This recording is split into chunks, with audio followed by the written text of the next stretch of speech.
telah memanggil dan memeriksa 4 orang saksi yang semuanya adalah karyawan swasta. Tim penyidik juga melakukan tindakan hukum berupa penggeledahan yang sedang berlangsung di beberapa tempat.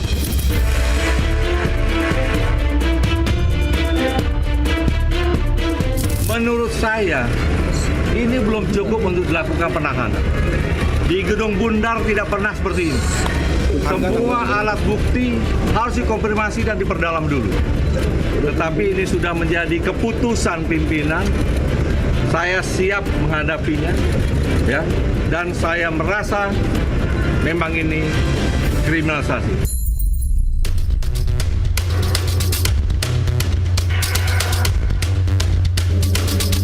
Kita terbitkan 3 sprindik. Apabila 3 kasus yang kita tetapkan itu sudah terasopsi di sprindik 3 terakhir, perkembangan 3 perkara itu sudah masuk di perkara 303, kita nanti akan mengambil sikap.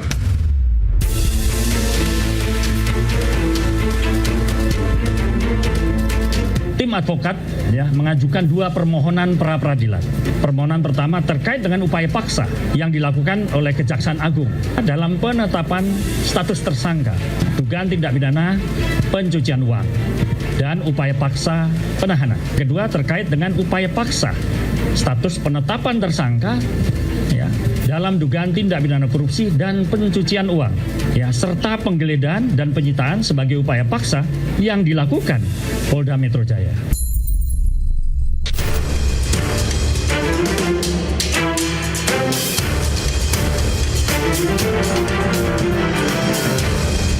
Adapun beberapa rangkaian penyelidikan yang saat ini masih ataupun sedang dilakukan sampai dengan jenazah itu dikirim ke Jawa Tengah. Ada 5 orang saksi yang sudah dimintai keterangan. Penyelidik juga akan melakukan undangan klarifikasi kepada dokter yang memeriksa kondisi dan yang menyatakan bahwa saudara S, almarhum S, sudah meninggal dunia. Ini negara hukum, kita tidak boleh langsung mengaitkan dengan peristiwa Jampitsus ini. Tetapi polisi harus melakukan otopsi atau ekshumasi. Artinya bukan dong lagi. Katanya polisi masih menunggu permintaan dari keluarga akan diperiksa gitu. Tapi kalau ada pidana kayak gitu, mestinya polisi segera proaktif untuk membuktikan ini mati karena apa dan oleh siapa dan dalam kasus apa.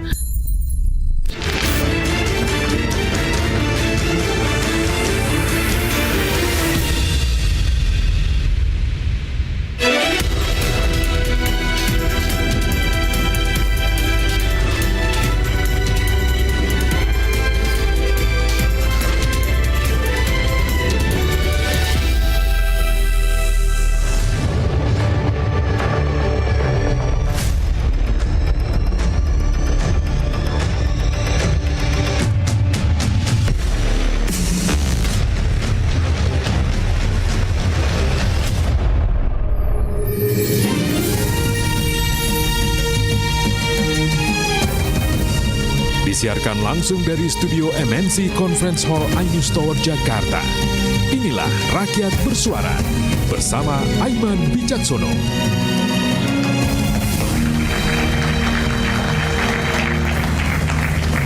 Berpekan-pekan jawabannya belum juga ditemukan. Sebelumnya ada emas dan uang ratusan miliar rupiah. Dan terakhir, ada kematian orang dekat ex-Jampitsus Kejaksaan Agung, Febri Adriansyah Sutrimo. Dan semuanya, apakah itu uang, emas, hingga kematian, belum ada satupun yang jelas. Ada kabut tebal di balik kasus ini yang sampai sekarang tidak ada yang muncul di permukaan. Tapi di sisi lain, ex-Jampitsus Febri Adriansyah menyatakan bahwa ia merasa dikriminalisasi. Benarkah demikian? Dan pemirsa dimanapun berada, termasuk juga di studio Rakyat Bersuara hari ini, inilah Rakyat Bersuara. Saya akan panggilkan narasumber istimewa saya pada malam hari ini, pengacara ex Jampitsus Febri Adriansah, Profesor Firman Wijaya, masih dalam perjalanan, beberapa menit lagi akan tiba di sini, sudah dekat. Ketua Indonesia Police Watch, Bung Sugeng Teguh Santoso. Selamat malam, Bung Sugeng. Biasanya sebelah kanan, sekarang sebelah kiri. Mana? Sebelah kiri, betul, sebelah kiri saya. Tapi sebelah kanan layar. Pimpinan KPK periode 2015-2019, Bung Saud Situmorang. Selamat malam, Bung Saud.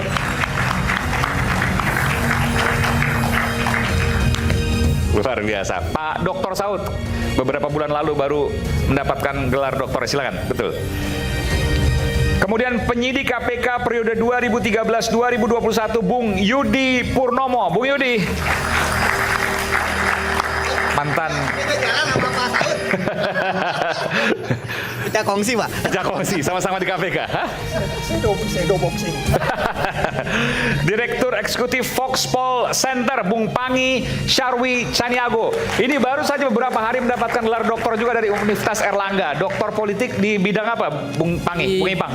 Makasih Bang Aiman, di bidang voting behavior, perilaku pemilih. Oh, perilaku pemilu, bukan perilaku pemilih cacing tapi manusia. Oke. Pemilih cacing maksudnya apa tuh? Iya, cacing kan harus ada juga perilakunya. Tapi ini perilaku pemilih manusia dalam pemilu legislatif dan pemilu presiden.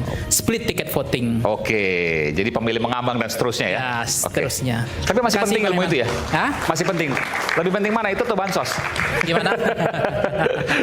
Nanti kita bicara itu di next. Makasih Bang Iwan. Direktur Eksekutif Foxpol Center tadi, Bung Pangi Syarwi Caniago. Presiden Petisi Ahli, Bung Pitra Romadoni. Selamat malam, Bung Pitra. Luar biasa. Pengacara Mawar. Terima kasih, Bang. Hari ini saya dengar kabar ada sebelah sini, betul? Mau sebelah situ nggak apa? Kemudian pakar hukum tata negara yang juga Menteri Hukum dan Kebijakan Negara dari Kabinet Bayangan bersama dengan para mahasiswa, Bung Yance Arizona. Selamat malam, Bung Yance. Jadi Menteri Hukum atau Menko ini. Kabinet Bayangan, ngeri loh ini. Oke. Bung Yance dari UGM ya. Baik. Pakar psikologi forensik nanti masih menyusul, Bung Reza Indragiri, dan kemudian Ketua Umum Gerakan Cinta Prabowo, Bung Kurniawan. Selamat malam, Bung Iwan. Sama dengan para mahasiswa, nanti teman juga dengan yang lain situ. Baik, saya ke Bung Pitra dulu langsung, boleh? Bung.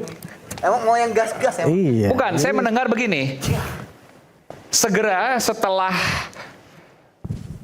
acara ini selesai, entah malam ini atau kan 24 jam kalau pelaporan ya, atau besok akan dilaporkan dugaan pembunuhan terhadap orang dekat ex Jampitsus Febri Adriansah Sutrimo, betul? Benar. Jadi ada beberapa aktivis HAM ya beberapa hari lalu, dan ada juga beberapa aktivis sosial yang menghubungi saya. Mereka menginginkan agar kasus kematian Sutrismo ini terungkap. Sutrimo, ya. Ya, Sutrimo ini terungkap. Artinya tidak hanya selesai di dalam pemeriksaan rumah sakit kemarin langsung dikubur. Tapi teman-teman ini menginginkan agar dilakukan ekshumasi. Jadi yang menjadi persoalannya adalah Bang Aiman, berdasarkan info yang kami terima ya, bahwasanya kematian daripada Sutrimo ini sangat janggal sekali. Oke. Ya, janggalnya yang pertama, yang bersangkutan ini kan sudah pulang ke Jawa, Banyumas. Banyumas, betul. Ya, 1 minggu sebelum dia meninggal dunia itu dia sudah pulang. Kegelisahan dia sampaikan kepada kerabatnya, bahwasanya pimpinan saya itu lagi bermasalah dan sudah banyak teman-temannya yang ditangkap-tangkapin. Saya sekarang lagi ketakutan. Sebentar, teman-temannya ditangkapin kan? Yang ditangkapin kelihatan siapa? Itu. Ini pengakuan ya? Iya. Tapi nggak tahu siapa yang ditangkapin? Iya, makanya teman-temannya kan gitu. Siapa berarti kan gitu? ini orang banyak tahu. Oke. Itu Bang Aiman. Meskipun yang ditangkapin teman-temannya kita nggak tahu nih sampai sekarang. Nggak tahu, gitu loh. Nah, makin itu gelap ini. Dia menyampaikan itu kepada kerabatnya, kan gitu. Dengan di situ di tanggal beberapa setelah dia pulang itu dia. Bentar, Bung Mitra. Maksudnya teman-temannya itu yang terkait dengan orang dekat Febri Adriansah. Yes. ditangkap-tangkapin. Ya itu Pengakuan dari daripada Sutrimo. versi almarhum kan gitu. Oke. Nah, jadi Oke, kita berikan tepuk tangan untuk Bung Ya. Firman Wijaya. Prof Firman di sebelah sini, Prof. Silakan, Prof. Oke, silakan Bung Mitra. oke. Kemudian Tapi dia tahu teman-temannya Terima kasih nggak apa-apa, Prof. Silakan. sama yang di Silakan. oke. Selamat datang Prof Firman. Ini sebenarnya sama-sama petisi ahli ya. Iya, sahabat saya kan sama-sama petisi ahli juga nih. KPK berseberangan. Enggak benar. Ini bicara soal intelektual. Tapi hari ini kita tetap profesional, izin Prof ya, kita profesional. Walaupun beliau ini pengacara Febri Adriansyah, kita hormati. Jadi, ya ini Ada bawa ceknya. cek mungkin dari Prof Ada Firman ini. ceknya. BAP. Udah cek. BAP. Bung Oke. Sugeng yang paling bisa. Oke, silakan. Jadi, pertanyaannya Bang Aiman, kenapa dia pulang? Itu kan tanda tanya besar itu. Karena dia takut dan dia panik. Kepanikan dia itulah dia ceritakan kepada kerabatnya. Dan saya yakin penyidik telah meriksa kerabat-kerabatnya itu. Dan saya yakin penyidik juga memiliki bukti lain daripada persepsi pengacara Febri Adriansyah. Kan gitu.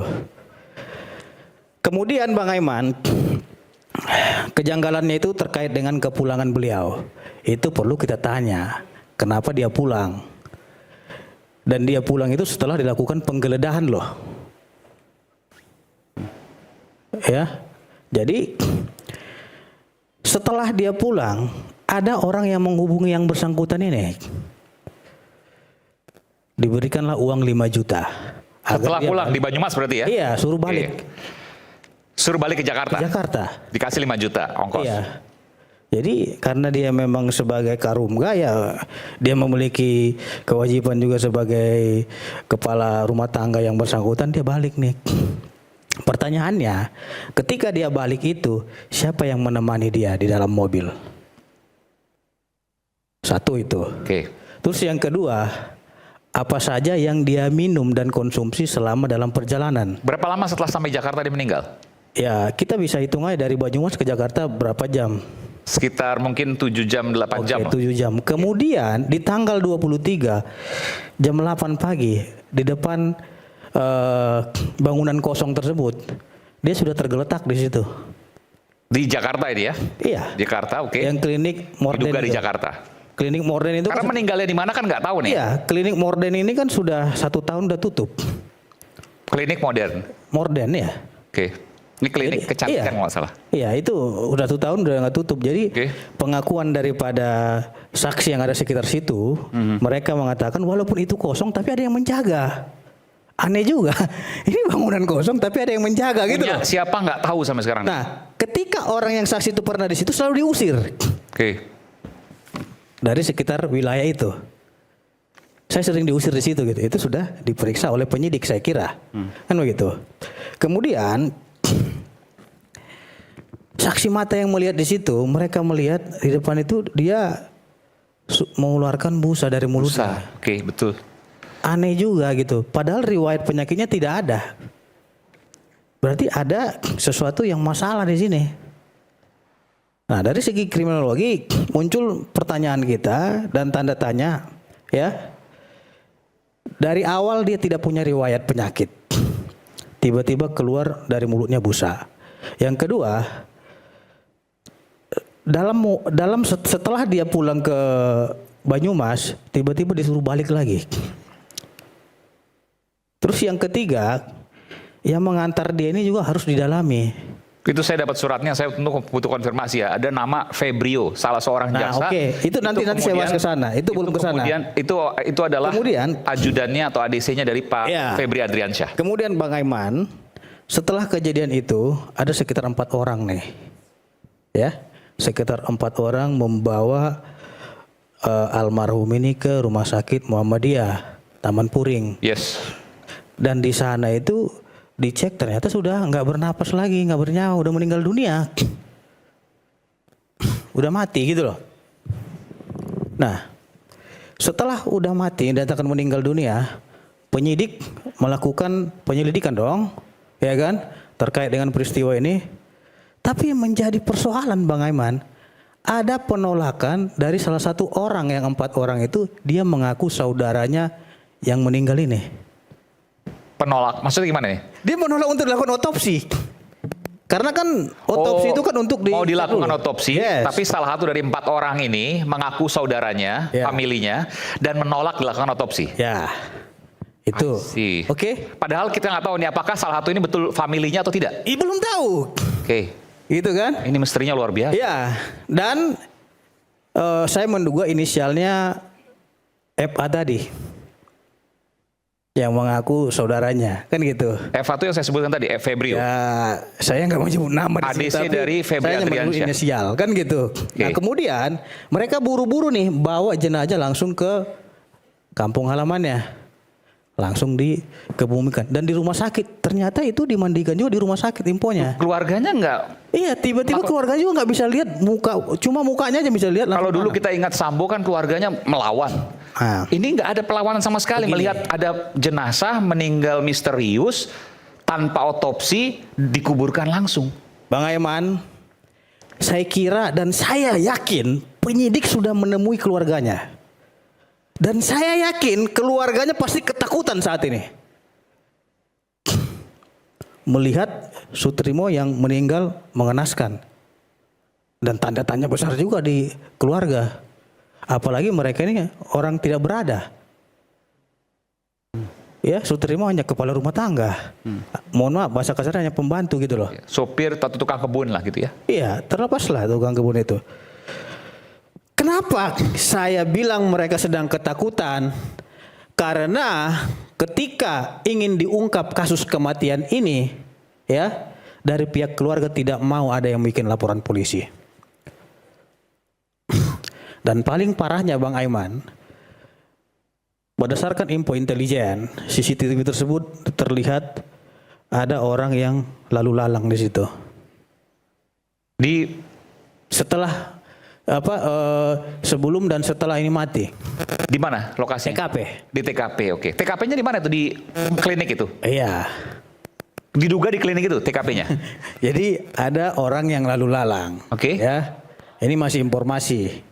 Jadi kita melihat peristiwa ini sangat janggal sekali. Yang pertama, kalau seumpama ini sudah dikubur Bang Aiman, tentu kan harus diekshumasi dong. Kecuali dia belum dikubur langsung diotopsi. Penyidik bisa melakukan itu. Tapi kalau memang sudah dikubur, tentu untuk membongkar kuburannya harus izin juga dengan keluarganya. Makin rumit lagi polisi kan gitu. Pertanyaannya juga kenapa kemudian ini sepi sekali. Beda dengan kasus Brigadir Joshua waktu itu. Pertanyaannya kenapa ini sepi sekali? Ini boleh saya katakan kalau memang ini benar dugaan ada yang ke sana. Kan betul. Ajudan yang dibunuh. Kalau ini Karungga yang dibunuh. Ada dugaan ke sana. Karena baru rakyat bersuara yang menyorot kasus kematian ini. Gitu loh. Dan rakyat bersuara yang paling berani menyorot kematian itu. Dan ini masih tanda tanya besar. Makanya teman-teman aktivis dan pejuang HAM ingin melaporkan kasus ini ke Mabes Polri dan Polda Metro Jaya. Dan Anda menjadi pengacara bersama teman-teman yang lain. Itu. Karena apa? Karena aktivis menilai ketidakberanian daripada keluarga ini harus hadir sebagai pejuang HAM untuk mengungkap kasus ini. Kalau kita menunggu nggak bisa Bang Aiman. Kita nggak tahu mereka ini tertekan atau seperti apa. Kita nggak tahu mereka ini diancam mau dibunuh atau seperti, kita nggak tahu itu. Tapi yang jelas misteri ini sangat janggal sekali. Dan ini tidak disorot oleh media baru iNews TV. Untuk mendalami ini gitu loh. Makanya saya kalau mendapatkan informasi-informasi intelijen ini saya merinding juga melihatnya gitu loh.